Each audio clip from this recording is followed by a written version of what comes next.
Well, hi everybody. It's Becky Suomala with New Hampshire Audubon, and I'm here to answer questions. Any questions you have about birds or other nature topics? It's great to see you. All right, if someone's out there and can let me know if you can hear me. I'm doing better with the technology, but I still appreciate a confirmation that someone can actually hear what I'm saying. So if you can, make a comment. Let me know if you can hear me. Uh, Again, my name is Becky. I'm with New Hampshire Audubon, and I wanted to tell you all about a fun experience I had just the other day. I was driving along a dirt road, and I heard this very strange sound, and it's the sound of a young barred owl begging for food. Joanna, thanks for letting me know that you could hear me. So that sound is a sound. And young barred owls make this noise when they're begging for food, but they're fledged already and they're letting the adults know where they are.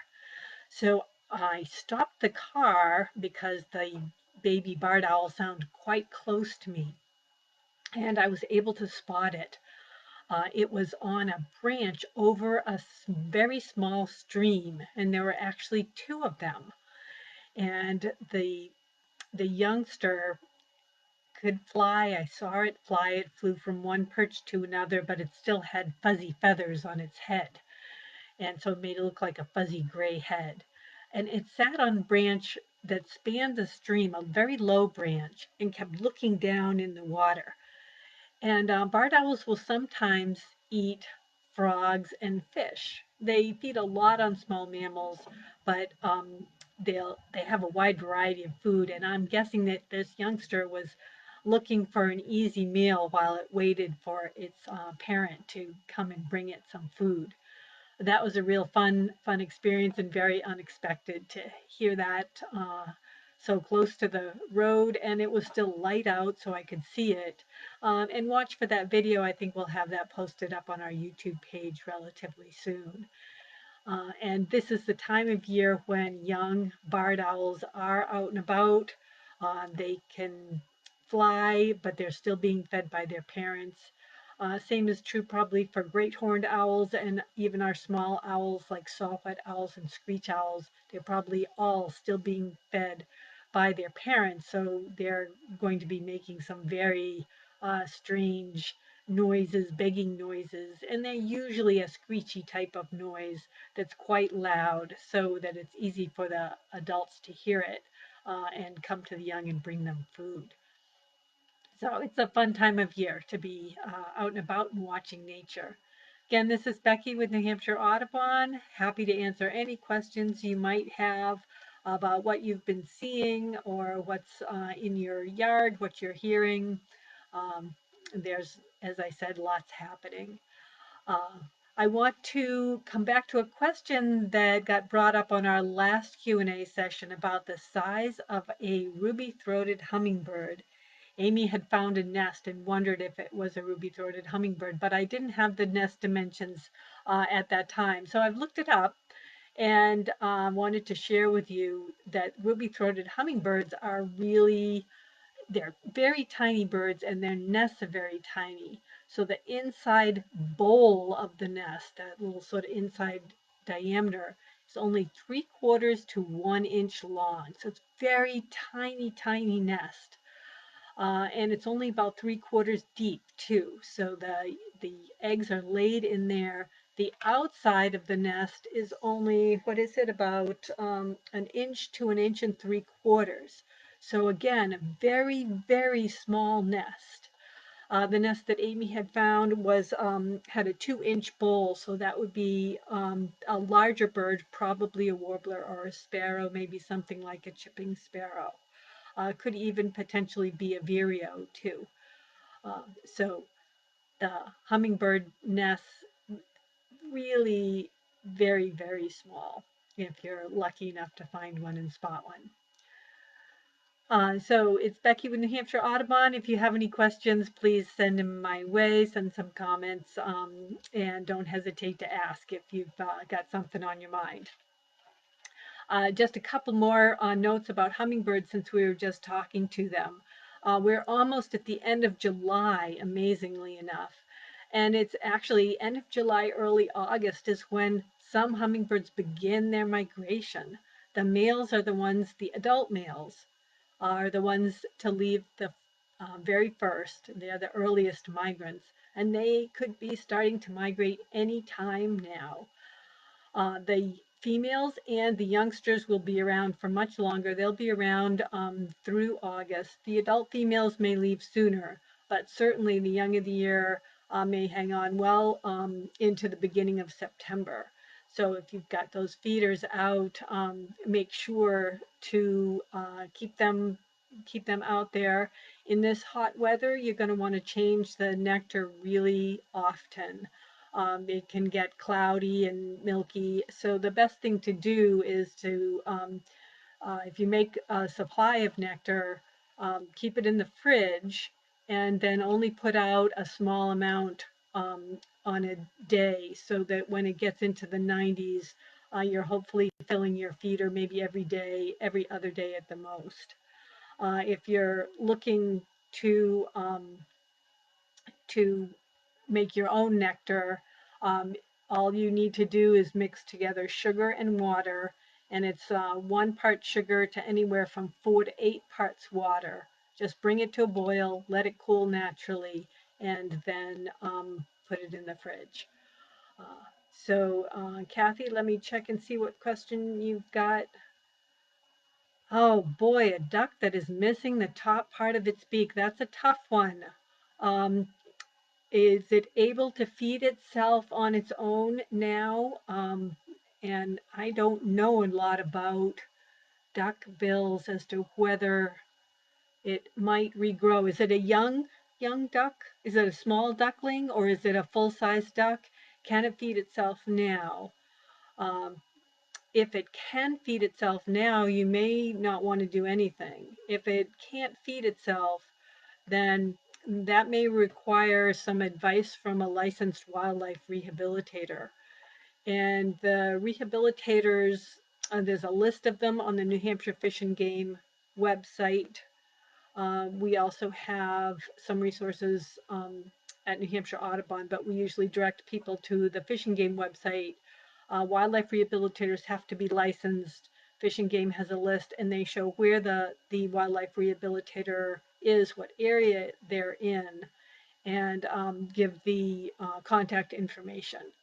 So I would be tempted to ask one of them for some information. But it's amazing what birds can survive.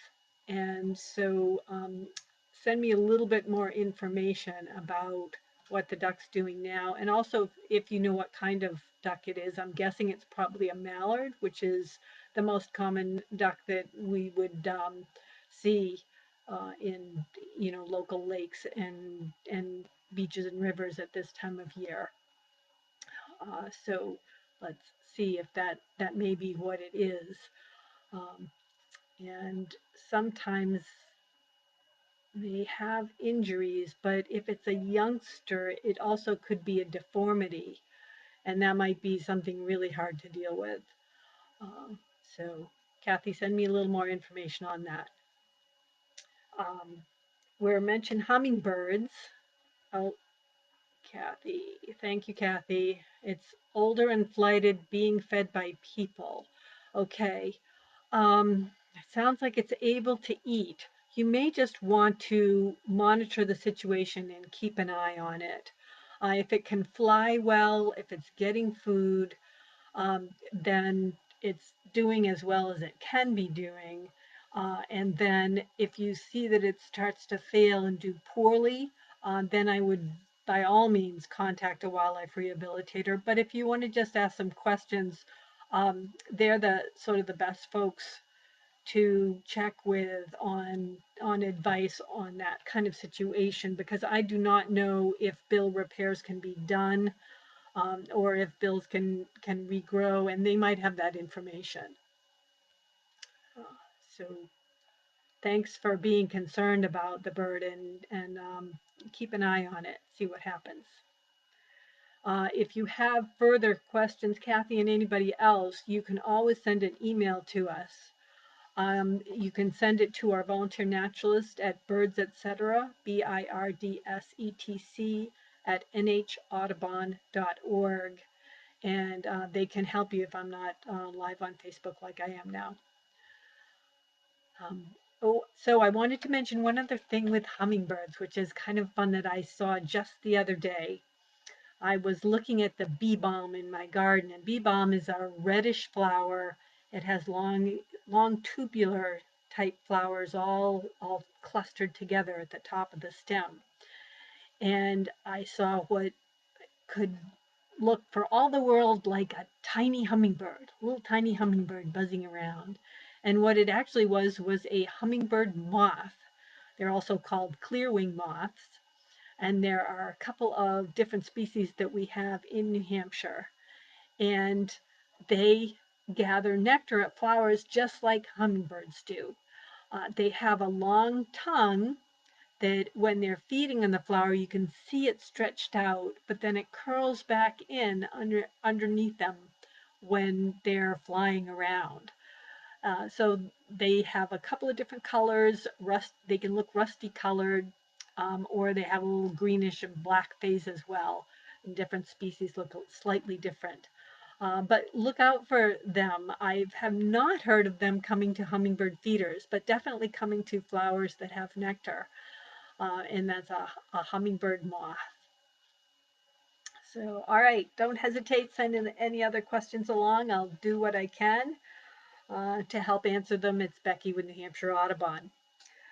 A couple of other interesting bird sightings along the line. We got a report of a great egret in Whitefield, New Hampshire. Now, great egrets, they're tall, heron-like birds.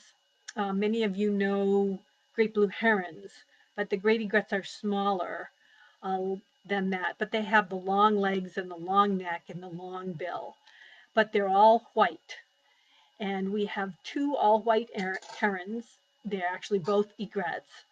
And the great egret is the bigger of the two. It has black legs and a long yellow bill. And then we have the smaller snowy egrets. And they're also all white. They have a black bill instead of the yellow bill. And they have black legs with yellow feet. The youngsters may not have those yellow feet really well developed yet, but that bill color will be black, and the great egret bill color is yellow. Now, if you live anywhere near the coast or go to visit the coast, you see great egrets and snowy egrets pretty regularly from spring through fall. They leave the state in the wintertime. They feed on small fish, so they'll head south where the warmer conditions are, better feeding. And they're usually found on salt water. But in New Hampshire, we have what's called post-breeding dispersal. And after the birds have nested and the youngsters are flighted and on their own and feeding, they disperse, and we'll see them inland. That's one of the most common times to see them, and the great egret is the one most likely to do that. Every once in a while, we have a snowy egret, but the great egrets are most commonly seen inland. Again, they have that long yellow bill and the black legs. They're beautiful birds, so watch out for them. They're going to be found on water bodies. Um, every once in a while, one will land on somebody's driveway. Someone in Peterborough had one last summer on their driveway at about this time of year, the end of July. And it's the end of July and into August when we start to get these inland reports of the great egrets. So that's a sign that for some birds, the nesting season is ending, and the youngsters are independent out on their own, and the adults are thinking about feeding and probably thinking about migration. But There are still other small birds that may be having a second nesting attempt. So I wanted to give a quick review and reminder on what to do if you find a baby bird. Um, because baby birds often leave the nest before they can fly. They have feathers, but they can't fly very well. So sometimes they end up on the ground or in some very odd locations. And the best thing to do is to just move them to a protected spot. It's okay to pick them up. Um, they it's an old wives' tale that if you get your scent on the bird, the adult won't come back. Um, but you can go ahead, pick up the bird, move it to maybe into a low bush or on the ground under a bush where it's a little bit more protected. If you're concerned about something like cats, then get something like a cardboard box, turn it on its side, put it up in a bush or a tree, and put the bird in that. Young bird will squawk like those young barred owls that I heard. It will squawk so its parents know where it is, and it can get food. The parents will continue to feed it. Sometimes the birds are really tiny and um, they need to go back up in the nest. So if you can do that, that would be good. If it doesn't have feathers, then you probably want to contact a wildlife rehabilitator if you can't get it up in the nest. That's a pretty tiny bird. But if it's got feathers, it's probably jumped out on its own and just needs to be moved to a more protected spot. Uh, Jennifer, I see the message, an immature little blue heron in Rochester. Yes, I've heard about that. Little blue herons, when they are immature, are also all white, and they're actually very hard to tell from immature um, snowy egrets. There are some subtle differences, and this one has been well photographed, so you can tell. The adult little blue heron is kind of all dark blue, almost a purpley blue on the neck and a slate gray blue on the rest of its body. It's very distinctive. It's small. Again, it's going to be smaller than the great blue heron, which is one of our most common herons. It probably is the most common heron because it's found throughout the state, both inland and coastal. Little blue herons are rare inland. They are seen regularly on the seacoast, but not commonly. And this is a time of year, again, like the young snowy egrets and great egrets. They're starting to disperse. They're starting to be on their own, and they're out and about. They're moving around away from their nesting area, finding different places to feed. And this little blue in Rochester has been seen by a number of people, and we actually had one in Rochester last year as well. And sometimes they will turn up in the marshes of the seacoast. Usually they're with flocks of snowy egrets. They're about the same size as a snowy egret. And so those of us who are looking for unusual birds peer through our binoculars and scopes at flocks of snowy egrets to make sure we don't have a little blue heron mixed in. But that's a real treat to see. And that's part of that post-breeding dispersal that I was talking about. So very fun to have that bird around. All right, we've got the post-breeding dispersal going on for those birds that are independent, but I also wanted to mention that migration is going on too, and it's going on already with our shorebirds. These are the sandpipers and the plovers that nest up in the Arctic. And they go all the way up to the Arctic to nest. And they lay their eggs, they hatch the young, and the young are precocial. And that means that they can run around almost about 24, 36 hours after they've hatched. They're these little fuzzy things on legs.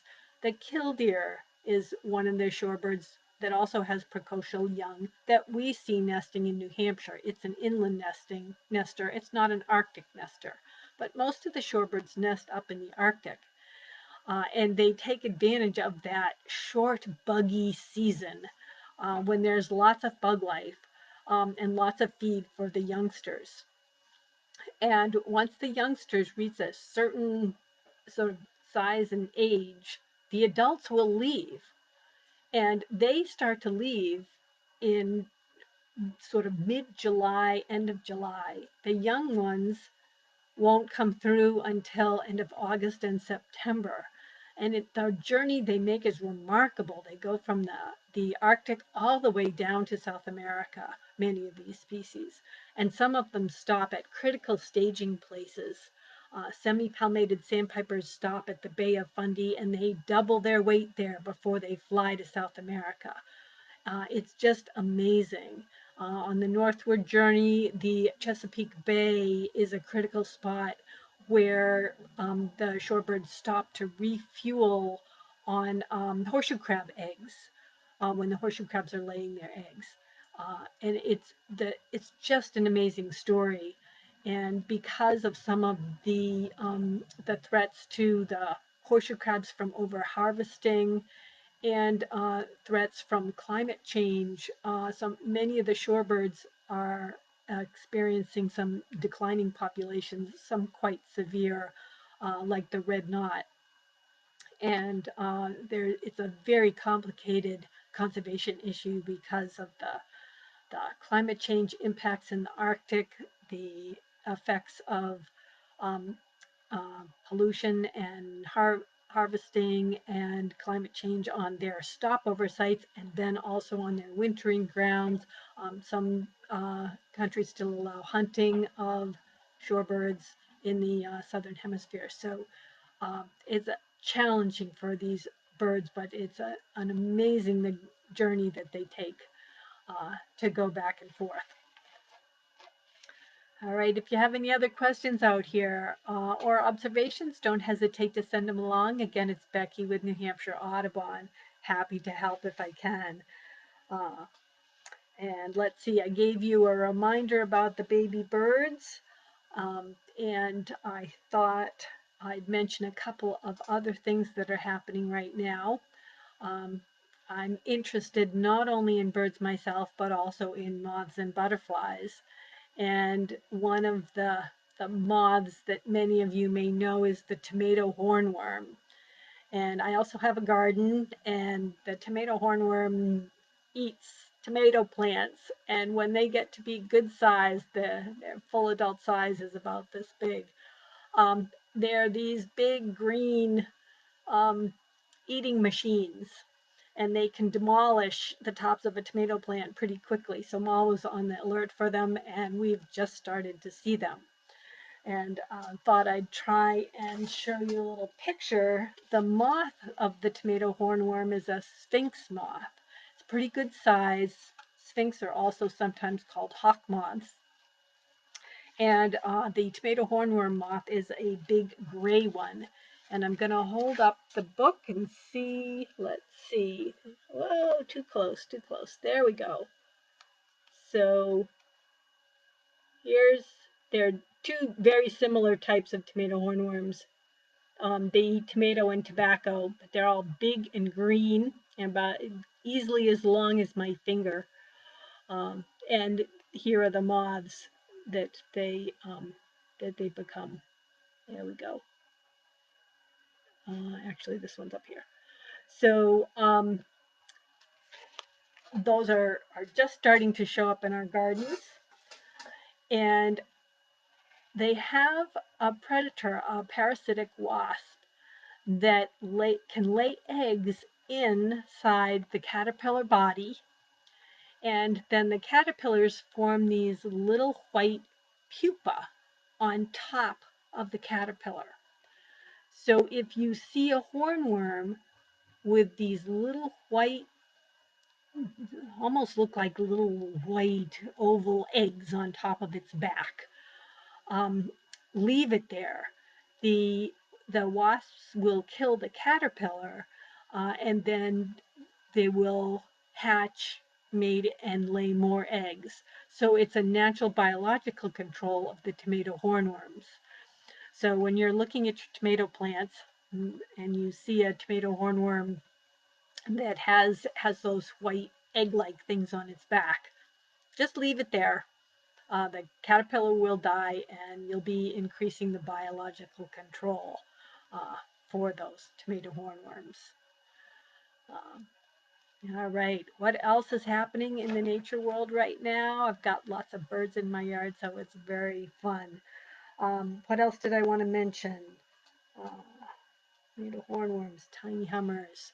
Um, a few other interesting sightings going on now that are a sign that migration is just about to kick into high gear is we've got birds like yellow warblers, another early migrant that's starting to move around quite a bit.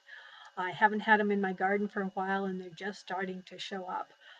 They're there in the spring and early summer, but then they disappear when they're nesting. And yellow warblers are just beautiful birds. They're small, all yellow, little thin bill. They're small birds, smaller than chickadees. And I'm just starting to see and hear them in the garden as probably young ones that have fledged that are coming into the gardens to get some food. The community gardens can be a great place for birds to find food. So it's a sign that we've got some migration just about ready to really go. The shorebirds are definitely in full swing, but the rest of our birds are still they're still raising their youngsters. The youngsters are still getting good at flying. They're still, some of them are still nesting, like robins and phoebes will nest quite late into the season, so they may still be raising youngsters. You might have a late bluebird brood at this point. But tree swallows are migrating. Well, they're not migrating. What they do is they stage, they gather in huge numbers at good feeding spots before they migrate. And that can be a local pond or marsh, or it can be at the seacoast, where sometimes in August, early September, we might get 10,000 swallows over the marshes. And it's quite a sight to see. Hi, Joanne. I see your question. Are turkey vultures starting to migrate now? Saw five flying over. They're not migrating yet. They're one of our later migrants, but the youngsters are probably starting to fly. The young hawks are starting to fly. The young vultures are probably starting to fly. So I'm guessing you probably had a family group that was circling around, and I wouldn't be surprised. I'll have to look this up. That'll be something I'll look up for next time. I don't know whether the adults continue to feed the young after they can fly or whether they lead them to food and the young feed themselves. So I'll make a note to check that out. But hawk migration, usually September is a peak month for that, but the turkey vulture migration is usually after that, maybe end of September and into October. So they're a more late migrant. Once the youngsters are fledged, though, they're probably going to move around quite a bit. So they may travel to a good food source, a dead carcass, or something like that. So, all right, I'm going to make a note to look up turkey vulture youngsters. Vulture young. And after fledging, what do they do? I'll check that out, and then on our next Q&A, I'll have an answer for that. When turkey vultures are migrating, sometimes you can see large kettles of them. Kettles are when they all circle together on the same thermal, and they ride that thermal up. Thermal is a set of a column of rising air, so they can get into this thermal and rise with the rising air. They get up to the top, and then they leave and glide south, gradually losing altitude till they find the next thermal and ride that one up. And when there are many of them in a kettle, you can get huge numbers. Broadwings are the ones most known for that in New Hampshire. And you can have huge numbers. You can have hundreds in one kettle. Turkey vultures, I don't know, you could see maybe 30 to 40 in a kettle. They also have communal roosts. So the family groups may end up joining other turkey vultures at a communal roost. And so you could, in the morning, when they put up, you could see quite a few circling and leaving that roost. And I have seen over 100 leaving a roost in the Lebanon area, which is a pretty good number of turkey vultures for us. Turkey vultures never used to be found in the state. They're one of those southern species that has extended their range northward.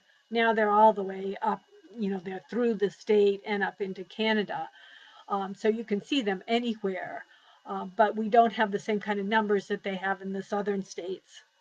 And we're also just starting to see a few more reports of black vultures, which is again another southern species, and we are not sure they may extend their range northward and follow in the turkey vulture footsteps as they head north.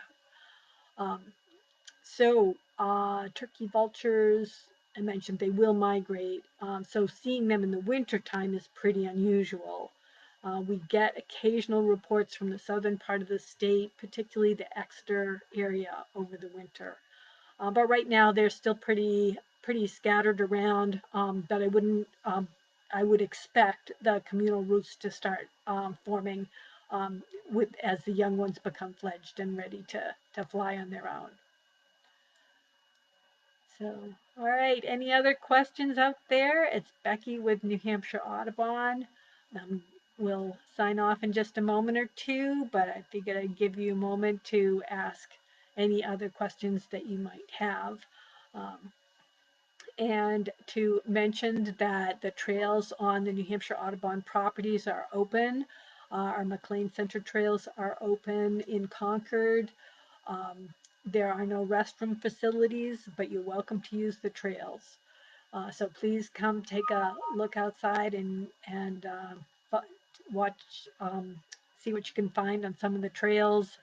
There's a trail to Turkey Pond in Concord, but many of our sanctuaries have wonderful trails to go on, and they are um, open to the public to